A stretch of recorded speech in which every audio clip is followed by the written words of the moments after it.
Dr. Spiro, what is iHP's new telehealth service for international meetings? Hey, thanks for asking, Thomas. We're excited about our new international telehealth platform for meetings. Essentially, what it is the same type of telehealth that you have in the United States will now be available to your attendees worldwide, whether they're in Rome or whether they're in Costa Rica or whether they're in Canada. They'll have access to 24/7 physician-based telehealth for pretty much anything that happens except for an emergency.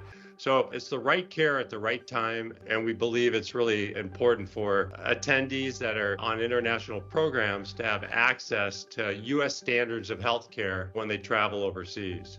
How do meeting planners integrate this into their programs? That's the simplest thing. I mean, they have a couple of options. If they already have a meeting app, they can just embed this link into their app.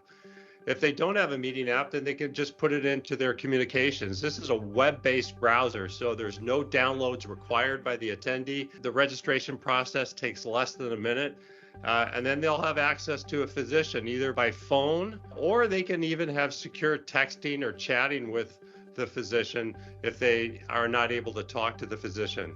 Can you provide a real-world example of how telehealth for international programs works? Yeah, probably one of the simplest would be someone with some type of respiratory condition, because that's the most common symptom that international attendees are dealing with, respiratory or GI. They may have a cough and a fever, and it may be 10 at night on a Sunday night, and they're on the program. And they want to get care. If they're overseas, there's no urgent cares. There's no access to telehealth. So typically that person would have to wait until the next day or go to the emergency room. They don't have to do that anymore. Now they can just click on the link, register, and within 10 or 15 minutes have a consultation with an English-speaking physician who is familiar with U.S. standards and can diagnose them right during the telehealth call, prescribe them a prescription that they can pick up at a local pharmacy.